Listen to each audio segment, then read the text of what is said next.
ہمارا رد عمل۔ اس کے بعد ہمیں جائزہ لے کر یہ دیکھنا چاہیے کہ اس غالب تہذیب کے ہجوم کا رد عمل ہمارے ہاں کس کس شکل میں ہوا، اور آج اس کے کیا اچھے اور برے اثرات ہم اپنی قومی زندگی میں پاتے ہیں۔ مجموعی طور پر یہاں اس کے مقابلے میں دو بالکل مختلف قسم کے رد عمل ہوئے ہیں، جن میں سے ہر ایک کی نہایت وسیع اور عمیق اثرات مترتب ہوئے اور ہو رہے ہیں۔ میں ان دونوں کا الگ الگ حساب آپ کے سامنے پیش کروں گا، پھر ان کا حاصل ضرب بھی آپ کے سامنے رکھ دوں گا۔ انفعالی رد عمل۔ ہم میں سے ایک گروہ کا رد عمل یہ تھا کہ یہ طاقت اور ترقی یافتہ قوم جو ہم پر حکمران بن کے آئی ہے، اس سے وہ سب کچھ لے لو جو یہ دے رہی ہے، اور اس کے وہ سارے اثرات قبول کرتے چلے جاؤ جو یہ ڈال رہی ہے۔ جو تعلیم یہ دیتی ہے اسے حاصل کرو، جو معاشی نظام یہ قائم کر رہی ہے اسے اپنا لو، جو قوانین یہ نافذ کر رہی ہے انہیں مان لو، جو معاشرت یہ لائی ہے اس کے رنگ میں رنگ جاؤ، اور جو سیاسی نظام یہ قائم کر رہی ہے اسے بھی تسلیم کر لو۔ اس رد عمل میں مرعوبیت اور شکست خوردگی کی روح تو ابتدا ہی سے تھی، تاہم اول اس کا محرک یہ خیال تھا کہ مغلوب و محکوم ہو جانے کے بعد اب مزاحمت ہمارے لیے ممکن نہیں ہے۔ مزاحمت کریں گے تو ہر حیثیت سے نقصان میں رہیں گے، لہٰذا ہمارے لیے اس کے سوا اب کوئی چارہ کار نہیں ہے کہ زندگی اور ترقی کے جو مواقع اس نئے نظام سے حاصل ہو سکتے ہیں ان سے فائدہ اٹھایا جائے۔ لیکن اس دلیل اور اپنی جگہ اچھی خاصی باوزن دلیل سے متاثر ہو کر ہمارے جو عناصر اس راہ پر گئے ان کی پہلی ہی نسل میں وہ نقصانات نمایاں ہونے لگے جو ایک مخالف تہذیب کے مقابلے میں قبولیت و انفعال کا رویہ اختیار کرنے سے کسی قوم کو پہنچ سکتے ہیں، اور پھر ہر نسل کے بعد دوسری نسل ان نقصانات میں زیادہ سے زیادہ مبتلا ہوتی چلی گئی، یہاں تک کہ ایک قدر قلیل کے سوا ہمارا پورا طبقہ متوسط اس وبا سے معاف ہو گیا، اور اپنے بڑوں کی دیکھا دیکھی عوام تک اس کا زہر پھیلتا چلا گیا۔ مذہب کے متعلق اہل مغرب کا جو نقطہ نظر تھا، ہمارے لیے تعلیم یافتہ لوگوں کی بڑی اکثریت نے اسے قریب جوں کا توں قبول کیا، اور یہ تک محسوس نہ کیا کہ مغرب نے مذہب کو جو کچھ سمجھا تھا وہ مسیحیت اور کلیسا کو دیکھ کر سمجھا تھا، نہ کہ اسلام کو۔ وہ اس پورے انداز فکر کو اخذ کر بیٹھے جو اہل کلیسا کی ضد میں مذہب اور اس سے تعلق رکھنے والے مسائل و معاملات کے متعلق مغرب میں پیدا ہوا تھا۔ انہوں نے سمجھا کہ اسلام اور اس کی ہر چیز شک کی مستحق ہے، اور دلیل و ثبوت کی ضرورت اگر ہے تو اس کی کسی بات کے لیے ہے، نہ کہ ان نظریات کے لیے جو علم کے نام سے کوئی مغربی فلسفی، سائنسدان یا ماہر علوم عمران پیش کر دے۔ انہوں نے مغرب کے اس خیال کو بھی بلا تنقید مان لیا کہ مذہب فی الواقع ایک پرائیویٹ معاملہ ہے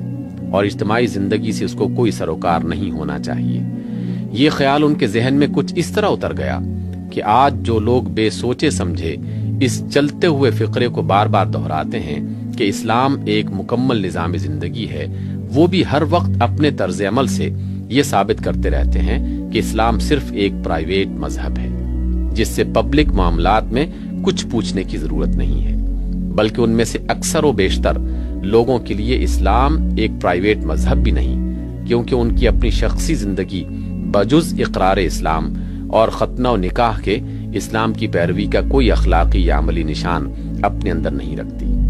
ان میں سے جن لوگوں میں مذہبیت کی طرف میلان باقی رہا یا بعد میں پیدا ہوا، ان کے اندر بھی زیادہ تر اس نے یہ شکل اختیار کر لی کہ مغرب اور اس کے فلسفوں اور نظریات اور عملیات کو معیار حق مان کر اس کے عقائد اور اس کے نظام زندگی اور اس کی تاریخ کی مرمت کر دی جائے، اور کوشش کی گئی کہ اسلام کی ہر چیز کو اس معیار پر ڈھال لیا جائے، اور جو نہ ڈھل سکے اس کو ریکارڈ سے محو کر دیا جائے، اور جو محو بھی نہ ہو سکے اس کے لیے دنیا کے سامنے معذرتیں پیش کر دی جائیں۔ ان کی عظیم اکثریت نے مغرب کے فلسفہ زندگی اور مغربی تہذیب کی فلسفیانہ بنیادوں کو بجن سے ہی اخذ کیا اور ان پر کسی تنقید کی ضرورت محسوس نہ کی۔ یہ لازمی نتیجہ تھا اس تعلیم کا جو انہیں ابتدائی مدارس سے لے کر آخری مراتب تک مدرسوں اور کالجوں میں دی گئی۔ تاریخ، فلسفہ، معاشیات، سیاسیات، قانون اور دوسرے علوم کو جس طرز پر انہوں نے پڑھا اس سے وہی ذہنیت بن سکتی تھی جو خود ان کے مغربی استادوں کی تھی، اور دنیا اور اس کی زندگی کے متعلق ان کا نقطہ نظر وہی کچھ ہو سکتا تھا جو اہل مغرب کا تھا۔ خدا اور آخرت کا علانیہ انکار تو کم ہی لوگوں نے کیا، مگر ہمارے ہاں اس تعلیم سے متاثر ہونے والوں میں ایسے لوگ بھی آخر کتنے پائے جاتے ہیں جو مادہ پرستانہ ذہنیت اور فکر آخرت سے بے نیاز نظریہ حیات نہیں رکھتے، جو اندیکھی غیر محسوس حقیقتوں کو بھی کچھ حقیقت سمجھتے ہیں، جن کی نگاہ میں مادی قدروں سے بلند تر روحانی قدروں کو بھی کچھ وقت ہے، جو دنیا کو اغراض نفسانی کی ایک بے دردانہ کشمکش کا میدان جنگ نہیں سمجھ رہے ہیں۔ اخلاق کے معاملے میں اس انفعالی رد عمل کا نتیجہ اس سے بھی بدتر ہوا۔ اپنے دور انحطاط میں ہمارے اخلاق کی جڑیں بوسیدہ تو پہلے ہی ہو چکی تھیں، ہمارے امراء و اہل دولت پہلے ہی سے عیش کوش تھے، ہمارے متوسط طبقے کرائے کے سپاہی اور بھاڑے کے ٹٹو پہلے سے بنے ہوئے تھے، ہمارے اندر کوئی مستقل اور مخلصانہ وفاداری پہلے سے موجود نہ تھی۔ پھر جب اس کے ساتھ مغرب کے فلسفہ اخلاق کا جوڑ لگا تو یہاں وہ سیرتیں پیدا ہونا شروع ہو گئیں جو مغربی سیرت کے تمام برے پہلوؤں کی جامع اور اس کے اکثر روشن پہلوؤں سے خالی ہیں۔ افادیت اور لذت پرستی اور بے اصولی میں تو ہمارے ہاں کی مغرب زدہ سیرت اسی سطح پر ہے جس پر خود اہل مغرب کی سیرت پہنچی ہوئی ہے، مگر وہاں کوئی مقصد زندگی ہے جس کے لیے سخت کوشی و جانفشانی کی جاتی ہے، اور جہاں کسی مقصد زندگی کا پتہ نہیں وہاں کوئی نہ کوئی ایسی وفاداری موجود ہے جس میں اخلاص پایا جاتا ہے، جسے بیچا اور خریدا نہیں جا سکتا، مگر یہاں سب کچھ قابل فروخت ہے اور ہر شے کا تبادلہ روپے یا ذاتی مفاد سے کیا جا سکتا ہے۔ وہاں کچھ بد اخلاقیاں صرف غیر قوموں کے مقابلے میں برتنے کے لیے مخصوص ہیں، جن کا ارتکاب اپنی قوم کے خلاف کرنا گناہ عظیم سمجھا جاتا ہے، مگر جہاں جھوٹ، مکر، دھوکے، بدعہدی، خود غرضی، سازش اور تحریص و تخویف کے ہتھیار خود اپنی ہی قوم کے خلاف استعمال کر ڈالنے میں بھی کوئی مذائقہ نہیں ہے۔ امریکہ یا انگلستان میں کوئی یہ اخلاق برتے تو اس کا جینا مشکل ہو جائے، مگر جہاں بڑی بڑی جماعتیں ان اخلاقیات کے بل پر اٹھتی اور فروغ پاتی ہیں، اور جو لوگ ان اوصاف میں اپنی مہارت ثابت کر دیتے ہیں، ان کے متعلق سمجھا جاتا ہے کہ قیادت ملی کے لیے یہی موزوں ترین اشخاص ہیں۔ معاشرت اور معیشت اور قانون کے بارے میں مغربی تسلط کے جن اثرات کا ابھی میں آپ سے ذکر کر چکا ہوں، ان سب کو قبول کرنے والے اور انہیں لے کر اپنی قوم میں پھیلانے والے لوگ وہی ہیں جنہوں نے اس انفعالی رد عمل کی راہ اختیار کی۔ تاہم ان میں سے کوئی بھی چیز اس قدر حیرت انگیز نہیں ہے جس قدر انگریزوں کے قائم کیے ہوئے سیاسی نظام کے معاملے میں ان کا رد عمل حیرت انگیز ہے۔ اس گروہ کو سب سے زیادہ ناز اپنی سیاسی سوجھ بوجھ پر ہے، مگر انہوں نے سب سے بڑھ کر اپنی نااہلی کا ثبوت اس معاملے میں دیا ہے۔ جس سیکولرزم، نیشنلزم اور ڈیموکریسی پر ہندوستان کی سیاسی نظام کی بنا رکھی گئی تھی، اور جس کا 19ویں صدی کے نصف آخر سے مسلسل ارتقاء ہو رہا تھا، اس کو اگر ہندوؤں نے تسلیم کیا تو یہ ایک امر طبعی تھا، کیونکہ اس کا ہر جز ان کے لیے مفید تھا، لیکن مسلمان جن کے لیے اس کا ہر ایک جز تباہ کن تھا، ان کا سیاسی نظام کی بنیادی اصولوں کو چیلنج نہ کرنا اس بات کا کھلا ثبوت ہے کہ ان کے نئے تعلیم یافتہ لوگوں نے سیاست پڑھی چاہے کتنی ہی ہو، اسے سمجھا بالکل بھی نہیں۔ وہ مغرب سے اتنے مرعوب تھے کہ جو کچھ وہاں سے آتا اسے وہی آسمانی سمجھ کر قبول کر لیتے تھے، اور کسی چیز کو تنقید کی کسوٹی پر کس کر دیکھنے کی انہیں ہمت نہ ہوئی تھی۔ اس شکست خوردہ ذہنیت کے ساتھ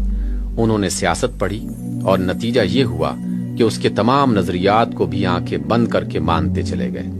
ان کے اندر نہ اتنی عقل تھی کہ اس سیاسی نظام کی بنیادوں کو جانچ کر دیکھتے، اور نہ اتنی جرت تھی کہ علمی حیثیت سے ان بنیادوں کو چیلنج کر سکتے اور اپنے آقاؤں سے یہ کہہ سکتے کہ تمہارے یہ اصول اس ملک میں نہیں چل سکیں گے۔ انہوں نے آدھی جنگ تو اسی روز ہار دی تھی جب سیکولرزم، نیشنلزم اور ڈیموکریسی کے ان اصولوں کو اصول برحق مان لیا۔ اس کے بعد نہ ان کی پالیسی چل سکی کہ سیاسی ارتقاء کی رفتار اور اہل ملک کی طرف اختیارات کے انتقال کو روکا جائے، اور نہ یہی پالیسی کامیاب ہوئی کہ کہ سراسر غلط سیاسی نظام میں مسلمانوں کو ایسے تحفظات حاصل ہو جائیں جو اس کے تباہ کن اثرات سے انہیں بچا سکیں۔ آخرکار جب وہ سیاسی نظام پختہ ہو کر اپنے تکمیلی مرحلے تک پہنچ گیا تو ہمیں چاروں ناچار اس پر راضی ہونا پڑا کہ ہم میں سے آدھے قبر میں جائیں اور آدھے بچ نکلیں۔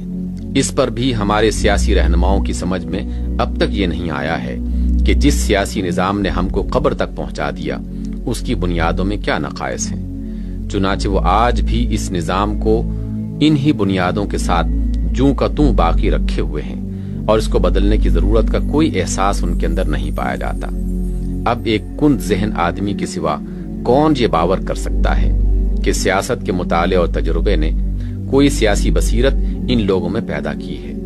اس میں شک نہیں کہ یہ انفعالی رد عمل سراسر نقصان ہی نہ تھا، اس میں فائدے کی بھی کچھ پہلو تھے۔ اس سے ہمارا پچھلا جمود ٹوٹا، ہم موجودہ زمانے کی ترقیات سے آشنا ہوئے، ہمارے نقطۂ نظر میں وسعت پیدا ہوئی، ہم اس شدید نقصان سے بچ گئے جو صرف غیر مسلموں کے جدید تعلیم پانے اور حکومت کے نظم و نسق میں دخیل ہو جانے سے پہنچ سکتا تھا۔ ہمارے بہت سے آدمیوں کو حکومت کے مختلف شعبوں کا تجربہ حاصل ہوا۔ ان فائدوں میں سے کسی کا بھی میں منکر نہیں ہوں، مگر اس کے ساتھ یہ بھی تو واقعہ ہے کہ اس کی بدولت ہمارا تصور دین بدلا، تصور اخلاق بدلا، فلسفہ زندگی بدلا، ہماری قدریں متغیر ہوئیں، ہماری انفرادی سیرت اور اجتماعی تہذیب کی بنیادیں متزلزل ہوئیں، ہم اسلاف کی اندھی تقلید سے نکل کر اغیار اور گمراہ و بدکردار اغیار کی اندھی تقلید میں مبتلا ہو کر رہ گئے، جس نے ہمیں دینی حیثیت سے بھی تباہ کیا اور دنیاوی حیثیت سے بھی۔ جمودی رد عمل۔ ہمارے ہاں ایک دوسرے گروہ کا رد عمل اس کے بالکل برعکس تھا۔ پہلا گروہ اگر آنے والے سیلاب میں بہہ نکلا تو دوسرا گروہ اس کے آگے جمود کی چٹان بن کر بیٹھ گیا۔ اس نے کوشش کی کہ علم اور مذہب اور اخلاق اور معاشرت اور روایات کی اس پوری میراث کو جو 18ویں صدی کے لوگوں نے چھوڑی اور 19ویں صدی کے لوگوں نے پائی تھی، اس کے تمام صحیح و غلط اجزاء سمیت جوں کا توں باقی رکھا جائے اور نئی فاتح تہذیب کا نہ کوئی اثر قبول کیا جائے، نہ اس کے سمجھنے ہی میں اپنا وقت ضائع کیا جائے۔ اس گروہ کے لوگوں نے آثار قدیمہ کے تحفظ کا جو رویہ مغربی تہذیب سے پہلا تصادم پیش آنے کی ساعت میں اختیار کیا تھا، اس پر وہ آج تک بلا کسی ترمیم و نظر ثانی کے قائم ہیں۔ انہوں نے اپنا ایک لمحہ بھی سنجیدگی کے ساتھ اس کام میں صرف نہ کیا کہ اگلوں کی میراث کا تجزیہ کر کے دیکھیں کہ اس میں کیا باقی رکھنے اور کیا بدلنے کے لائق ہے۔ نہ انہوں نے کبھی سنجیدگی کے ساتھ اس سوال پر غور کیا کہ آنے والی تہذیب کیا کچھ لینے کے لیے قابل ہے، اور انہوں نے کبھی یہ سمجھنے کی کوئی معقول کوشش نہ کی کہ ہمارے نظام فکر و عمل میں وہ کیا خامیاں تھیں جو ہماری شکست کی موجب ہوئیں، اور ہزارہا میل کے فاصلے سے آئی ہوئی ایک قوم کے پاس علم و عمل کی وہ کیا طاقت تھی جو اس کے غلبے کا سبب بن گئی۔ ان امور کی طرف توجہ کرنے کے بجائے انہوں نے اپنا سارا زور حالت سابقہ کو برقرار رکھنے میں صرف کیا، اور آج تک کیے جا رہے ہیں۔ ان کا نظام تعلیم اور نصاب تعلیم وہی ہے جو 19ویں صدی کے آغاز میں تھا، ان کے مشاغل وہی ہیں، ان کے مسائل وہی ہیں، ان کا انداز فکر وہی ہے، ان کا طریقہ کار وہی ہے، اور ان کے ماحول کی خصوصیات وہی ہیں۔ جو کچھ اس میں اچھائیاں تھیں وہ بھی محفوظ ہیں، اور جو کچھ اس میں خامیاں تھیں وہ بھی محفوظ ہیں۔ میں مانتا ہوں کہ اس دوسرے رد عمل کے اندر فائدے کا ایک قیمتی پہلو تھا اور ہے۔ وہ جتنا قابل قدر ہے اس کی اتنی ہی قدر میرے دل میں ہے۔ ہمارے ہاں جو کچھ بھی قرآن و حدیث اور فقہ کا علم بچا رہ گیا ہے اسی کی بدولت بچا ہے۔ ہمارے بزرگوں نے دین و اخلاق کی جو میراث چھوڑی تھی، بسا غنیمت ہے کہ کچھ لوگ اس کو سنبھال کر بیٹھ گئے اور آئندہ نسلوں کی طرف اس کو منتقل کرتے رہے۔ ہماری تہذیب کی جو اہم خصوصیات تھیں، نہایت قیمتی خدمت ہے کہ کسی نے ان کی حفاظت کی کوشش کی اور سخت مخالف ماحول میں ان کو تھوڑا یا بہت برقرار رکھا۔ میں یہ بھی مانتا ہوں کہ جن لوگوں نے اس رد عمل کی ابتدا کی وہ بڑی حد تک معذور تھے۔ جس وقت تہذیب مخالف کے سیلاب سے ان کو اچانک تصادم پیش آیا، اس وقت شاید وہ اس سے زیادہ کچھ نہ کر سکتے تھے کہ اپنے گھر کی جتنی چیزیں بھی بچا سکتے ہیں بچا لیں۔ اس معاملے میں ان کی معذوری پہلے رد عمل کے بانیوں کی معذوری سے کچھ کم وزنی نہیں ہے۔ ہم پہلے گروہ کے ابتدائی لیڈروں کو بھی یہ الاؤنس دیتے ہیں کہ اجنبی اقتدار کے سیلاب سے پہلا تصادم پیش آنے پر وہ اس کے سوا کچھ نہ سوچ سکتے تھے کہ اپنی قوم کو کامل تباہی سے اور شودروں میں تبدیل ہو جانے سے بچانے کے لیے وہ راہ اختیار کریں جو انہوں نے اختیار کی۔ ایسے ہی الاؤنس کے مستحق دوسرے گروہ کی ابتدائی لیڈر بھی ہیں جنہوں نے آغاز تصادم میں اپنے مذہب اور تہذیب کے باقیات کو مٹنے سے بچانے کی فکر کی، مگر قانون قدرت میں معذرتیں، اپولوجائز اور رخصتیں الاؤنسز نہیں چلا کرتی۔ کوئی کام خواہ کسی وجہ سے کیا گیا ہو، اس میں اگر نقصان کا کوئی سبب موجود ہو تو وہ نقصان پہنچ کر ہی رہتا ہے، اور واقعہ میں جو نقصان پہنچا اسے نقصان ماننا ہی پڑتا ہے۔ اس کا پہلا نقصان یہ تھا کہ حالت سابقہ کے تحفظ کی کوششوں نے دین اور اس سے تعلق رکھنے والی قابل قدر چیزوں کے ساتھ ساتھ ان تمام کمزوریوں اور خرابیوں کا بھی پورا تحفظ کیا جو ہمارے دور انحطاط کے مذہبی گروہوں میں موجود تھیں۔ یہ ملی جلی میراث جو کہ تو ہمارے حصے میں آئی، اور اب یہ ایک صحیح اسلامی انقلاب کے راستے میں ویسی ہی سخت رکاوٹ بن رہی ہے جیسی ہماری مغربیت زدہ طبقوں کی ذہنیت بن رہی ہے۔ اس کا دوسرا نقصان یہ ہوا کہ ہمارے دین اور اخلاق اور تہذیب کے اصلی جوہر کی حفاظت جیسی ہونی چاہیے تھی اس کے ذریعے سے نہ ہو سکی، بلکہ وہ روز افزوں زوال میں مبتلا ہوتا چلا گیا۔ ظاہر ہے کہ سیلابوں کا مقابلہ سیلاب ہی کر سکتے ہیں، چٹانیں نہیں کر سکتی۔ یہاں کوئی طاقت ایسی نہ تھی جو مغربی تہذیب کے سیلاب کے مقابلے میں اسلامی تہذیب کا کوئی سیلاب اٹھا سکتی۔ یہاں صرف قدیم کی محافظت پر اکتفا کیا گیا، اور اس قدیم میں اصل قابل حفاظت چیزوں کے ساتھ بہت سی ایسی چیزیں بھی شامل رکھی گئیں جو نہ زندگی کی طاقت رکھتی تھیں، نہ اس لائق تھیں کہ ان کی حفاظت کی جاتی، اور نہ ان کے شمول سے یہ امید ہی کی جا سکتی تھی کہ ایک مخالف تہذیب کے مقابلے میں اس سے اسلام کی عزت قائم رہ سکے گی۔ یہی وجہ ہے کہ پچھلے 60-70 سال کی تاریخ پر جب نگاہ ڈالتے ہیں تو اس دوران میں ہم کو اسلام اور اس کی تہذیب آگے بڑھتی ہوئی نہیں بلکہ مسلسل پسپا ہوتی نظر آتی ہے۔ ہر سال اور ہر مہینے اور ہر دن کے حساب سے وہ دبتی اور سکڑتی رہی ہے، اور مغربی تہذیب بڑھتی اور پھیلتی گئی ہے۔ ہر دن جو ہم پر طلوع ہوا ہے اس طرح طلوع ہوا کہ مغرب کی ذہنی گمراہیوں اور اخلاقی گندگیوں اور عملی بدراہیوں نے ہمارے زندگی کے کچھ مزید رقبے پر قبضہ کر لیا، اور ہمارے دین اور اخلاق اور تہذیب نے کچھ مزید رقبہ کھو دیا۔ اس رفتار کو ہمارے محافظین طرز قدیم ایک لمحے کے لیے بھی نہ روک سکے۔ اس کا تیسرا نقصان یہ ہوا کہ ہمارا مذہبی گروہ اسلام اور غیر اسلامی قدامت کے جس مرکب کی حفاظت کر رہا تھا اس کے اندر فکری اور عملی دونوں حیثیتوں سے ہمارے اہل دولت اور اہل دماغ طبقوں کے لیے بہت کم کشش باقی رہ گئی، بلکہ اس کی کشش روز بروز کم ہوتی چلی گئی۔ ایک طرف مخالف تہذیب دماغوں کو مسخر کرنے والے، دلوں کو موہ لینے والے اور نگاہوں کو خیرہ کر دینے والے ساز و سامان کے ساتھ بڑھتی چلی آ رہی تھی، دوسری طرف اسلام کی نمائندگی ایسے مباحث، مسائل، مشاغل اور مظاہر کے ذریعے سے کی جا رہی تھی جو نہ دماغوں کو مطمئن کرتے تھے، نہ دلوں کو اپیل کرتے تھے، نہ نگاہوں کو بھلے لگتے تھے۔ اس وجہ سے مادی وسائل اور دماغی صلاحیتیں رکھنے والے گروہ دین سے اپنی رہی سہی دلچسپی بھی کھوتے اور مغربی تہذیب میں جذب ہوتے چلے گئے، اور مذہبیت کی میراث سنبھالنے کا کام بتدریج ہمارے ان طبقوں کے لیے مخصوص ہوتا چلا گیا جو مادی، ذہنی اور معاشرتی حیثیت سے پست تر تھے۔ اس کا نقصان صرف اتنا ہی نہ ہوا کہ مذہبیت کا محاذ کمزور سے کمزور تر اور مغربیت کا محاذ قوی تر ہوتا رہا، بلکہ اس سے کچھ بڑھ کر یہ نقصان ہوا کہ اسلام کی نمائندگی کا معیار علم و عقل اور زبان و اخلاق ہر اعتبار سے گرتا ہی چلا گیا، یہاں تک کہ دینداری کی آبرو بچنی مشکل ہو گئی۔ آخری اور سب سے بڑا نقصان اس پالیسی سے یہ ہوا کہ مسلمانوں کی قیادت و رہنمائی سے اہل دین بے دخل ہو گئے، اور تعلیم، تمدن، معیشت اور سیاست ہر معاملے میں مسلمانوں کو راستہ دکھانا اور اپنے پیچھے لے کر چلنا ان لوگوں کا کام ہو گیا جو نہ دین کو جانتے ہی ہیں اور نہ کوئی قدم دین سے پوچھ کر اٹھانے کی ضرورت محسوس کرتے ہیں۔ انہوں نے ساری تعلیم مغربی طرز پر پائی ہے، ان کی زندگیاں مغربی نظام معیشت سے بنی ہوئی ہیں، ان کی معاشرت مغربی سانچوں میں ڈھلی ہے اور ان کے اخلاق مغربی قدروں اور اصولوں پر تعمیر ہوئے ہیں۔ انہوں نے شریعت مغرب کے لاء کالجوں سے لی ہے اور اسی کی پریکٹس کی ہے۔ انہوں نے سیاست کے سارے اصول اور رنگ ڈھنگ اور جوڑ توڑ مغرب سے سیکھے ہیں۔ اس سرچشمہ ضلالت سے جو رہنمائی انہوں نے پائی اس پر وہ چلے اور ساری قوم کو اس پر چلایا، اور قوم پورے اعتماد سے ان کے پیچھے چلی۔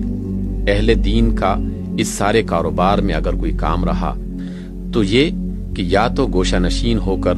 درس و تدریس اور ذکر و تسبیح میں مشغول رہیں، یا قومی قیادت پر جو بھی فائز ہو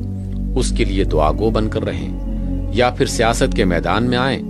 تو کسی نہ کسی آگے چلنے والے کے پیچھے بے اثر خیمہ بردار کی حیثیت سے چلیں۔ کانگریس ہو یا مسلم لیگ، جس کی طرف بھی وہ گئے پیرو بن کر گئے۔ کسی پالیسی کے بنانے میں ان کا کوئی حصہ نہ رہا، کسی بڑی سے بڑی گمراہی کو بھی وہ روک نہ سکے، نہ اس پر ٹوک ہی سکے۔ ان کا کام اس کے سوا کچھ نہ رہا کہ جو پالیسی بھی دین سے بے نیاز یا دین کے مخالف لیڈر بنا دیں، اس کو یہ برکت دیں اور مسلمانوں کو اطمینان دلائیں کہ یہی قرآن و حدیث میں بھی لکھا ہے، یا کم از کم یہ اس میں ان کے دین کے لیے کوئی خطرہ نہیں ہے۔ یہ بیماری بڑھتے بڑھتے یہاں تک پہنچی کہ سیکولرزم تک کو ہماری بہت سی مقدس مذہبی بارگاہوں سے برکت ملی ہے۔ بے اثر لوگوں کے معاملے میں تو ان کی دینی حس اتنی تیز ہے کہ ان کی ساری دینداری پر ایک داڑھی کے طول کی کمی پانی پھیر دیتی ہے، اور چند غیر منصوص فقہی جزئیات میں ان سے ذرا سا بھی اختلاف ہو جائے تو ہادم دین قرار پاتے ہیں، مگر جن کے پیچھے ایک دفعہ ساری قوم مل کر زندہ باد کا نعرہ لگا دے، یا جن کو سیاسی طاقت نصیب ہو جائے، ان کو یہ تمام رخصتوں کا مستحق سمجھتے ہیں، چاہے ان کے ہاتھ پورے دین کی عمارت ہی متزلزل ہو رہی ہو۔ ہم کیا چاہتے ہیں حضرات؟ یہ ہے تفصیلی جائزہ ہماری پچھلی تاریخ کا اور ہماری موجودہ حالت کا۔ یہ جائزہ میں نے کسی کو مطعون کرنے کے لیے نہیں، بلکہ اس لیے پیش کیا ہے کہ آپ موجودہ صورتحال اور اس کے تاریخی اسباب کی اچھی طرح تشخیص کر لیں اور اس لائحہ عمل کو ٹھیک ٹھیک جانچ سکیں جو ہم نے محض اللہ کی توفیق و تائید کے اعتماد پر ان حالات میں پاکستان کی اصلاح کے لیے اور اس کو بالآخر اسلام کی نشأت ثانیہ کا علمبردار بنانے کے لیے اختیار کیا ہے۔ میری ان گزارشات سے آپ کو معلوم ہو چکا ہے کہ خرابی کا دائرہ کتنا وسیع ہے اور کس طرح ہماری قومی زندگی کے ہر شعبے میں پھیلا ہوا ہے، اور اب میری اس تقریر سے آپ یہ بھی معلوم کر چکے ہیں کہ جو خرابیاں بھی آج پائی جاتی ہیں ان میں سے ہر ایک کن کن اسباب سے نشو و نما پاتی ہوئی بتدریج اس حالت تک پہنچی ہے، اور اس کی جڑ ہماری تاریخ اور روایات اور نظام تعلیم و تمدن و سیاست میں کتنی گہری ہے، اور مختلف شعبوں کی یہ ساری خرابیاں کس طرح مل جل کر ایک دوسرے کو سہارا دے رہی ہیں۔ اس کے بعد میں نہیں سمجھتا کہ کسی صاحب بصیرت آدمی کو یہ تسلیم کرنے میں کچھ بھی تأمل ہوگا کہ ان حالات میں جزوی اصلاح کی کوئی تدبیر نتیجہ خیز نہیں ہو سکتی۔ آپ دینی مدارس کھول کر یہ کلمہ و نماز کی تبلیغ کر کے، یا فسق و فجور کے خلاف واعظ تلقین کر کے، یا گمراہ فرقوں کے خلاف مورچے لگا کر زیادہ سے زیادہ اگر کچھ حاصل کر سکتے ہیں تو بس یہ کہ دین جس رفتار سے مٹ رہا ہے اس میں کچھ سستی پیدا کر دیں اور دینی زندگی کو سانس لینے کے لیے کچھ دن زیادہ مل جائیں۔ لیکن یہ امید آپ ان تدبیروں سے نہیں کر سکتے کہ اللہ کا کلمہ بلند ہو جائے اور اس کے مقابلے میں جاہلیت کے کلمے پست ہو کر رہ جائیں، اس لیے کہ جو اسباب اس وقت تک اللہ کے کلمے کو پست اور جاہلیت کے کلمے کو بلند کرتے رہے ہیں وہ سب بدستور موجود رہیں گے۔ اسی طرح اگر آپ چاہیں کہ موجودہ نظام تو انہی بنیادوں پر قائم رہے، مگر اخلاق یا معاشرت یا معیشت یا نظم و نسق یا سیاست کی موجودہ خرابیوں میں سے کسی کی اصلاح ہو جائے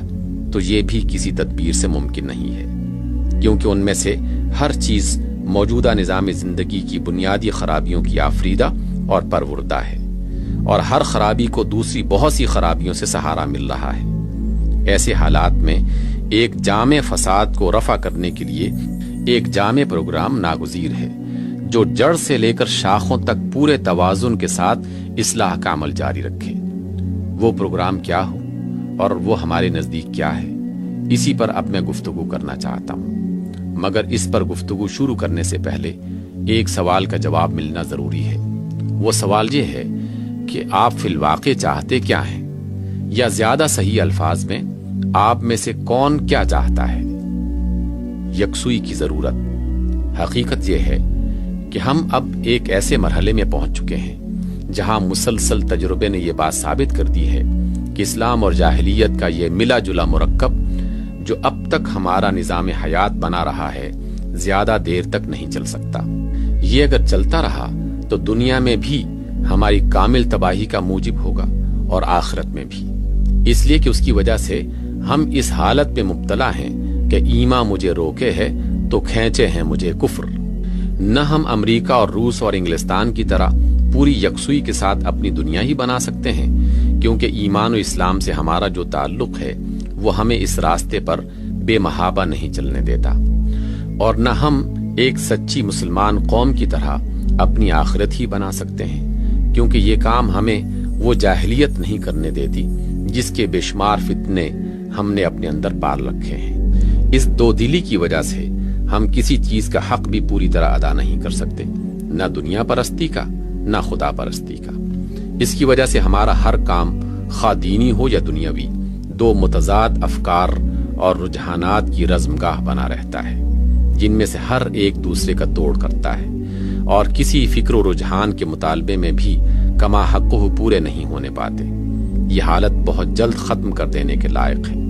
اگر ہم اپنے دشمن نہیں ہیں تو ہمیں بہرحال یکسو ہو جانا چاہیے۔ اس یکسوئی کی صرف دو ہی صورتیں ممکن ہیں،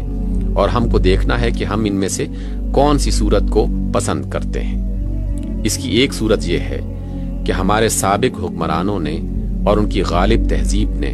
جس راستے پر اس ملک کو ڈالا تھا اسی کو اختیار کر لیا جائے، اور پھر خدا اور آخرت اور دین اور دینی تہذیب و اخلاق کا خیال چھوڑ کر ایک خالص مادہ پرستانہ تہذیب کو نشو و نما دیا جائے، تاکہ یہ ملک بھی ایک دوسرا روس یا امریکہ بن سکے۔ مگر علاوہ اس کے یہ راہ غلط ہے، خلاف حق ہے اور تباہ کن ہے۔ میں کہوں گا کہ پاکستان میں اس کا کامیاب ہونا ممکن بھی نہیں ہے، اس لیے کہ یہاں کے نفسیات اور روایات میں اسلام کی محبت اور عقیدت اتنی گہری جڑیں رکھتی ہیں کہ انہیں اکھاڑ پھینکنا کسی انسانی طاقت کے بس کا کام نہیں ہے۔ تاہم جو لوگ اس راستے پر جانا چاہتے ہیں وہ میری گفتگو کے مخاطب نہیں ہیں۔ ان کے سامنے ہم اپنا پروگرام نہیں بلکہ جنگ کا الٹیمیٹم پیش کرتے ہیں۔ یکسوئی کی دوسری صورت یہ ہے کہ ہم انفرادی اور قومی زندگی کے لیے اس راہ کو انتخاب کر لیں جو قرآن اور سنت محمد صلی اللہ علیہ وسلم نے ہم کو دکھائی ہے۔ یہی ہم چاہتے ہیں، اور یہی ہم سمجھتے ہیں کہ پاکستان کی مسلم آبادی کے کم از کم 999% باشندے چاہتے ہیں، اور یہی ہر اس شخص کو چاہنا چاہیے جو خدا اور رسول کو مانتا ہو اور موت کے بعد کی زندگی کا قائل ہو۔ مگر جو لوگ بھی اس راہ کے پسند کرنے والے ہوں انہیں یہ اچھی طرح سمجھ لینا چاہیے کہ جن حالات سے ہم گزرتے ہوئے آ رہے ہیں اور جن میں اس وقت ہم گھرے ہوئے ہیں، ان میں تنہا اسلام اور خالص اسلام کو پاکستان کا رہنما فلسفہ حیات اور غالب نظام زندگی بنانا کوئی آسان کام نہیں ہے۔ اس کے لیے ضروری ہے کہ ہم اسلام اور غیر اسلامی قدامت کی اس آمیزش کو جسے صدیوں کی روایات نے پختہ کر رکھا ہے تحلیل کریں، اور قدامت کی اجزاء کو الگ کر کے خالص اسلام کے اس جوہر کو لے لیں جو قرآن اور سنت کے معیار پر جوہر اسلام ثابت ہوں۔ ظاہر ہے کہ یہ کام ہمارے ان گروہوں کی مزاحمت اور سخت مزاحمت کے بغیر نہیں ہو سکتا جو قدامت کے کسی نہ کسی جز کے ساتھ گہری وابستگی رکھتے ہیں۔ اس کے لیے یہ بھی ضروری ہے کہ ہم مغرب کی حقیقی تمدنی اور علمی ترقیات کو اس کے فلسفہ حیات اور انداز فکر اور اخلاق و معاشرت کی گمراہیوں سے الگ کریں، اور پہلی چیز کو لے کر دوسری چیز کو بالکلیہ اپنے ہاں سے خارج کر دیں۔ ظاہر ہے کہ اسے ہمارے وہ گروہ برداشت نہیں کر سکتے جنہوں نے خالص مغربیت کو یا اسلام کے کسی نہ کسی مغربی ایڈیشن کو اپنا دین بنا رکھا ہے۔ اس کے لیے یہ بھی ضروری ہے کہ ایسے لوگ فراہم ہوں اور منظم طریقے سے کام کریں جو اسلامی ذہنیت کے ساتھ تعمیری صلاحیتیں بھی رکھتے ہوں، اور پھر مضبوط سیرت اور صالح اخلاق اور مستحکم ارادے کے مالک بھی ہوں۔ ظاہر ہے کہ یہ جنس ہمارے ہاں ویسے ہی کامیاب ہے، اور پھر اس دل گردے کے لوگ آخر کہاں آسانی سے ملا کرتے ہیں، جو سیاسی اور معاشی چوٹ بھی سہیں، فتووں کی مار بھی برداشت کریں، اور جھوٹے الزامات کی چوطرفہ بارش کا بھی مقابلہ پورے صبر اور سکون کے ساتھ کرتے چلے جائیں۔ ان سب شرطوں کے بعد یہ بھی ضروری ہے کہ اسلام کو نظام غالب بنانے کی تحریک اسی طرح ایک ہماگیر سیلاب کی مانند اٹھے جس طرح مغربی تہذیب یہاں سیلاب کی مانند آئی اور زندگی کے ہر شعبے پر چھا گئی۔ اس ہماگیری اور سیلابیت کے بغیر نہ یہ ممکن ہے کہ مغربی تہذیب کو غلبہ اقتدار سے بے دخل کیا جا سکے، اور نہ یہی ممکن ہے کہ نظام تعلیم، نظام قانون، نظام معیشت اور نظام سیاست کو بدل کر ایک دوسرا تمدن خالص اسلامی بنیادوں پر تعمیر کیا جا سکے۔ یہی کچھ ہم چاہتے ہیں۔ ہمارے پیش نظر بر عظیم ہندو پاکستان کے مسلمانوں کی پرانی تہذیب کا احیاء نہیں بلکہ اسلام کا احیاء ہے۔ ہم علوم جدیدہ اور ان کی پیدا کی ہوئی ترقیات کے مخالف نہیں بلکہ اس نظام تہذیب و تمدن کے باغی ہیں جو مغربی فلسفہ زندگی اور فلسفہ اخلاق کا پیدا کرتا ہے۔ ہم 2 اور 4 آنے والے ممبر بھرتی کر کے کوئی سیاسی کھیل کھیلنا نہیں چاہتے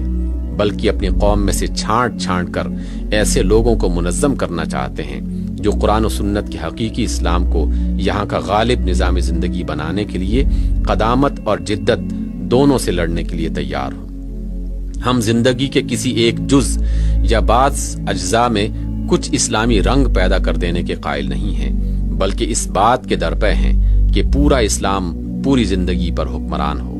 انفرادی سیرتوں اور گھر کی معاشرت پر حکمران ہو، نظم و نسق کے محکموں پر حکمران ہو، اور معاشی دولت کی پیداوار اور تقسیم پر حکمران ہو۔ اسلام کے اس ہماگیر تسلط ہی سے یہ ممکن ہو سکتا ہے کہ پاکستان یکسو ہو کر ان روحانی، اخلاقی اور مادی فوائد سے پوری طرح متمتع ہو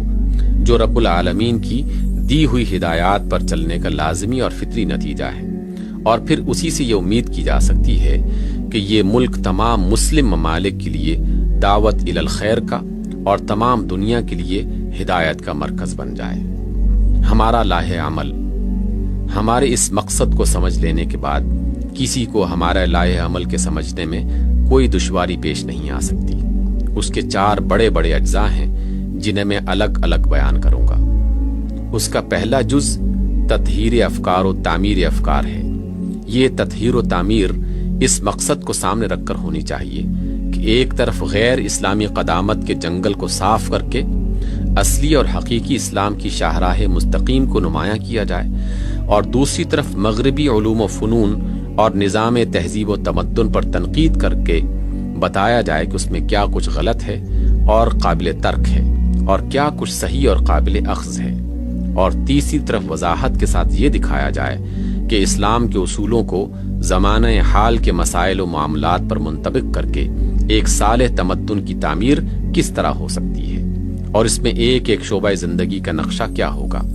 اس طریقے سے خیالات بدلیں گے اور ان کی تبدیلی سے زندگیوں کا رخ پھرنا شروع ہوگا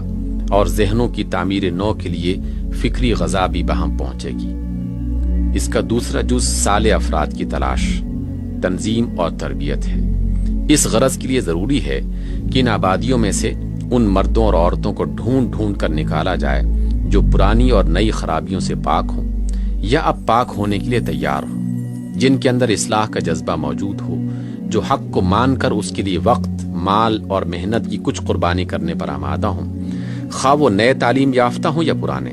خواہ وہ عوام میں سے ہوں یا خاص میں سے، خواہ وہ غریب ہوں یا امیر یا متوسط۔ ایسے لوگ جہاں کہیں بھی ہوں انہیں گوشہ عافیت سے نکال کر میدان سعی و عمل میں لانا چاہیے،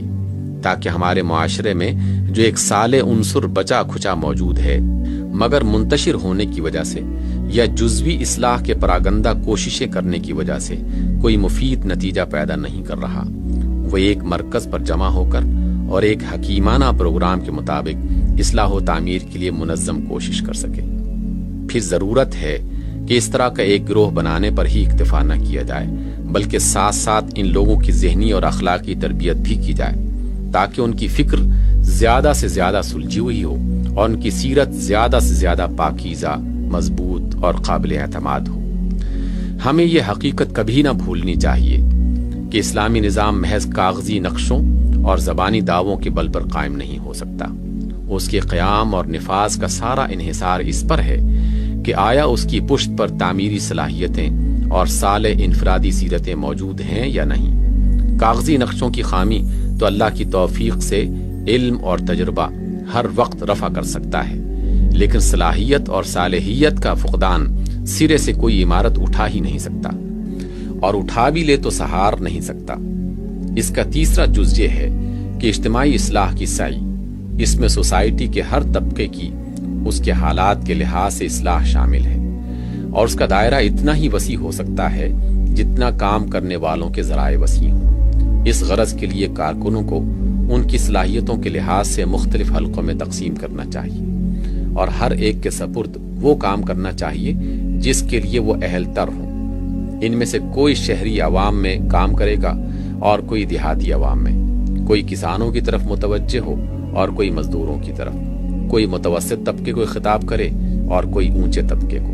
کوئی ملازمین کی اصلاح کے لیے کوشاں ہو اور کوئی تجارت پیشہ اور صنعت پیشہ لوگوں کے لیے اصلاح کرے،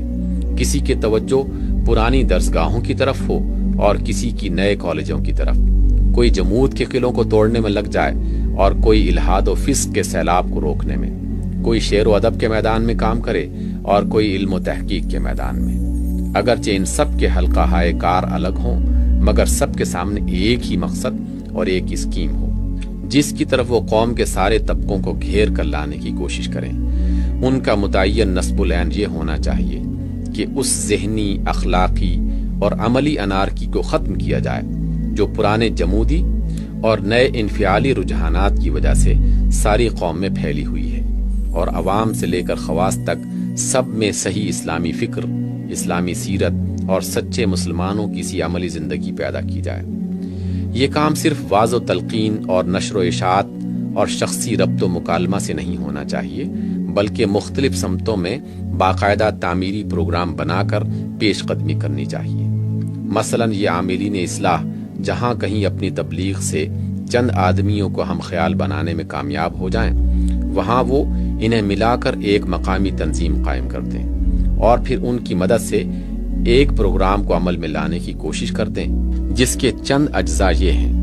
بستی کی مسجدوں کی اصلاح حال، عام باشندوں کو اسلام کی بنیادی تعلیمات سے روشناس کرانا، تعلیم بالغاں کے انتظام،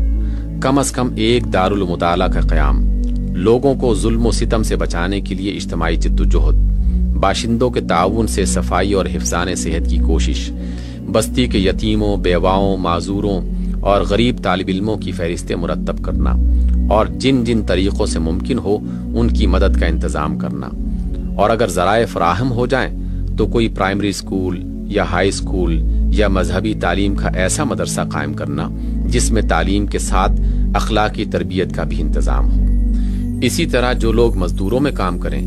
وہ ان کو اشتراکیت کے زہر سے بچانے کے لیے صرف تبلیغ ہی پر اکتفا نہ کریں، بلکہ عملاً ان کے مسائل کو حل کرنے کی بھی سعی کریں۔ انہیں ایسی مزدور تنظیمات قائم کرنی چاہیے جن کا مقصد انصاف کا قیام ہو، نہ کہ ذرائع پیداوار کو قومی ملکیت بنانا۔ ان کا مسلک جائز اور معقول حقوق کے حصول کی جدوجہد ہو، نہ کہ طبقاتی کشمکش۔ ان کا طریقہ کار اخلاقی اور آئینی ہو، نہ کہ توڑ پھوڑ اور تخریب۔ ان کے پیش نظر صرف اپنے حقوق ہی نہ ہوں بلکہ اپنے فرائض بھی ہوں۔ جو مزدور یا کارکن بھی اس میں شامل ہوں ان پر یہ شرط عائد ہونی چاہیے کہ وہ ایمانداری کے ساتھ اپنے حصے کا فرض ضرور ادا کریں گے۔ پھر ان کا دائرہ عمل صرف اپنے طبقے کے مفاد تک ہی محدود نہیں ہونا چاہیے، بلکہ یہ تنظیمات جس طبقے سے بھی تعلق رکھتی ہوں ان کی دینی، اخلاقی اور معاشرتی حالت کو بھی درست کرنے کی کوشش کرتی رہیں۔ اس عمومی اصلاح کے پورے لائحہ عمل کا بنیادی اصول یہ ہے کہ جو شخص جس حلقے اور طبقے میں بھی کام کرے مسلسل اور منظم طریقے سے کرے اور اپنی سعی کو ایک نتیجے تک پہنچائے بغیر نہ چھوڑے۔ ہمارا طریقہ یہ نہ ہونا چاہیے کہ ہوا کے پرندوں اور آندھی کے جھکڑوں کی طرح بیج پھینکتے چلے جائیں۔ اس کے برعکس ہمیں کسان کی طرح کام کرنا چاہیے جو ایک متعین رقبے کو لے لیتا ہے، پھر زمین کی تیاری سے لے کر فصل کی کٹائی تک مسلسل کام کر کے اپنی محنتوں کو ایک نتیجے تک پہنچا کر دم لیتا ہے۔ پہلے طریقے سے جنگل پیدا ہوتے ہیں اور دوسرے طریقے سے باقاعدہ کھیتیاں تیار ہوتی ہیں۔ اس لائحہ عمل کا چوتھا جز نظام حکومت کی اصلاح ہے۔ ہم یہ سمجھتے ہیں کہ زندگی کی موجودہ بگاڑ کو دور کرنے کی کوئی تدبیر کامیاب نہیں ہو سکتی جب تک کہ اصلاح کی دوسری کوششوں کے ساتھ ساتھ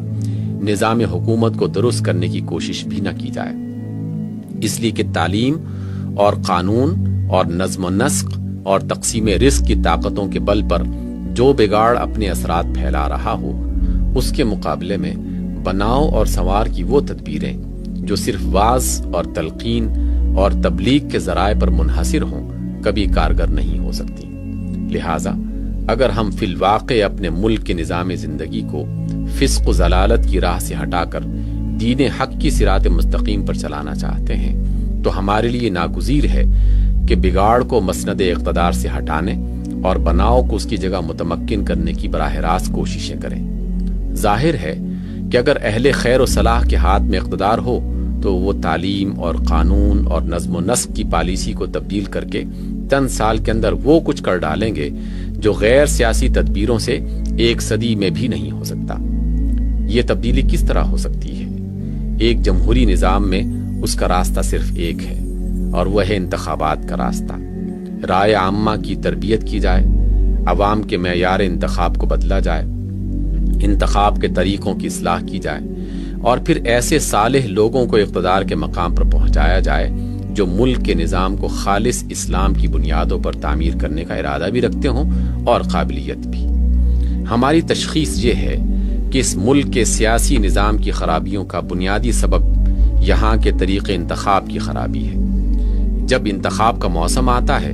تو منصب و جاہ کے خواہش مند لوگ اٹھ کھڑے ہوتے ہیں اور دوڑ دھوپ کر کے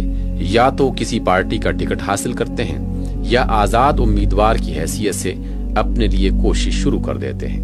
اس کوشش میں وہ کسی اخلاق اور کسی ضابطے کے پابند نہیں ہوتے۔ کسی جھوٹ، کسی فریب، کسی چال، کسی دباؤ اور کسی ناجائز سے ناجائز ہتھ کنڈے کے استعمال میں بھی ان کو دریغ نہیں ہوتا۔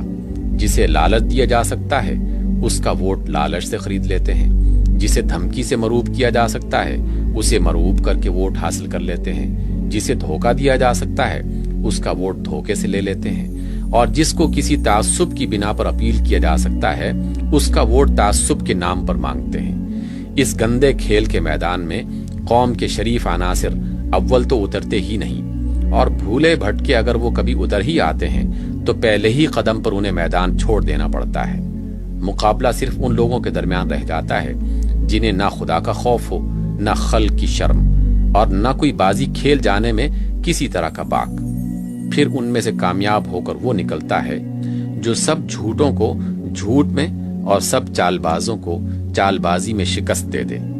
رائے دینے والی پبلک جس کے ووٹوں سے یہ لوگ کامیاب ہوتے ہیں، نہ اصولوں کو جانچتی ہے، نہ پروگراموں کو پرکھتی ہے، نہ سیرتوں اور صلاحیتوں کو دیکھتی ہے۔ اس سے جو بھی زیادہ ووٹ جھپٹ لے جائے وہ بازی جیت لیتا ہے، بلکہ اب تو اس کے حقیقی ووٹوں کی اکثریت بھی کوئی چیز نہیں رہی ہے۔ کرائے پر ووٹ دینے والے جعلی ووٹر اور بددیانت پولنگ آفیسر اپنے ہاتھوں کے کرتب سے بارہا ان لوگوں کو شکست دے دیتے ہیں جن کو اصلی رائے دہندوں کی اکثریت کا اعتماد حاصل ہوتا ہے۔ بسا اوقات انتخابات کی نوبت بھی نہیں آنے پاتی، ایک بے ضمیر مجسٹریٹ کسی ذاتی دلچسپی کی بنیاد پر یا کسی کا اشارہ پا کر تمام امیدواروں کو بیک جنبش قلم میدان سے ہٹا دیتا ہے، اور منظور نظر آدمی بلا مقابلہ پورے حلقہ انتخاب کا نمائندہ بن جاتا ہے، خواہ واقعی نمائندہ ہو یا نہ ہو۔ ہر شخص جو بھی عقل رکھتا ہے ان حالات کو دیکھ کر خود یہ اندازہ کر سکتا ہے کہ جب تک یہ طریق انتخاب جاری ہے کبھی قوم کے شریف اور نیک اور ایماندار آدمیوں کے ابھرنے کا امکان ہی نہیں ہے۔ اس طریقے کا تو مزاج ہی ایسا ہے کہ قوم کے بدتر سے بدتر عناصر چھٹ کر سطح پر آئیں، اور جس بد اخلاقی و بد کرداری سے وہ انتخاب جیتتے ہیں اسی کی بنیاد پر وہ ملک کا انتظام چلائیں۔ یہ طریقے یکسر بدل دینے کے لائق ہیں۔ ان کے بجائے دوسرے کیا طریقے ہو سکتے ہیں جن کے ذریعے سے بہتر آدمی اوپر آ سکیں؟ ان کی ایک مختصر سی تشریح میں آپ کے سامنے پیش کرتا ہوں۔ آپ خود دیکھ لیں کہ آیا ان طریقوں سے نظام حکومت کی اصلاح کی توقع کی جا سکتی ہے یا نہیں۔ اول یہ کہ انتخابات اصولوں کی بنیاد پر ہوں، نہ کہ شخصی یا علاقائی یا قبائلی مفادات کی بنیاد پر۔ دوم یہ کہ لوگوں کو ایسی تربیت دی جائے جس سے وہ یہ سمجھنے کے قابل ہو سکیں کہ ایک اصلاحی پروگرام کو نافذ کرنے کے لیے کس قسم کے آدمی موزوں ہو سکتے ہیں اور ان میں کیا اخلاقی صفات اور ذہنی صلاحیتیں ہونی چاہیے۔ سوم یہ کہ لوگوں کے خود امیدوار بن کر کھڑے ہونے اور خود روپیہ صرف کر کے ووٹ حاصل کرنے کا طریقہ بند ہونا چاہیے، کیونکہ اس طرح بالعموم صرف خود غرض لوگ ہی منتخب ہو کر آئیں گے۔ اس کے بجائے کوئی ایسا طریقہ ہونا چاہیے کہ جس سے ہر حلقہ انتخاب کے شریف و معقول لوگ سر جوڑ کر بیٹھیں، کسی موزوں آدمی کو تلاش کر کے اس سے درخواست کریں کہ وہ ان کی نمائندگی کے لیے تیار ہو، اور پھر خود دوڑ دھوپ کر کے اور اپنا مال صرف کر کے اسے کامیاب کرنے کی کوشش کریں۔ اس طرح جو لوگ منتخب ہوں گے وہی بے غرض ہو کر اپنے نفس کے لیے نہیں بلکہ ملک کی بہتری کے لیے کام کریں گے۔ چہارم یہ کہ جس شخص کو اس طرح کی کوئی پنچایت اپنے علاقے کی نمائندگی کے لیے تجویز کرے، اس سے برسر عام یہ عہد لیا جائے کہ وہ پنچایت کے منظور کیے ہوئے منشور کا پابند رہے گا، پارلیمنٹ میں پہنچ کر ان لوگوں کے ساتھ مل کر کام کرے گا جو اسی منشور کو عملی جامہ پہنانے کے لیے اسی طریقے پر کامیاب ہو کر دوسرے علاقوں سے پہنچے، اور جب کبھی پنچایت اس پر اظہار بے اعتمادی کرتے تو وہ مستعفی ہو کر واپس آ جائے گا۔ پنجم یہ کہ پنچایت کے جو کارکن اس شخص کو کامیاب کرانے کی جدوجہد کریں، ان سے قسم لی جائے کہ وہ اخلاق کے حدود اور انتخابی ضوابط کی پوری پابندی کریں گے، کسی تعصب کی بنا پر اپیل نہ کریں گے، کسی کے جواب میں بھی جھوٹ اور بہتان تراشی اور چال بازیوں سے کام نہ لیں گے، کسی کی رائے روپے سے خریدنے یا دباؤ سے حاصل کرنے کی کوشش نہ کریں گے، کوئی جعلی ووٹ نہ بھگتائیں گے، خواہ وہ جیتیں یا ہاریں۔ بہرحال شروع سے لے کر آخر تک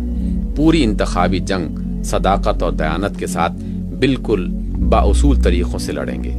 میرا خیال یہ ہے کہ اس ملک کے انتخابات میں ان 5 طریقوں کو آزمایا جائے تو جمہوریت کو قریب قریب بالکل پاک کیا جا سکتا ہے اور بد کردار لوگوں کے لیے برسر اقتدار آنے کے دروازے بند کیے جا سکتے ہیں۔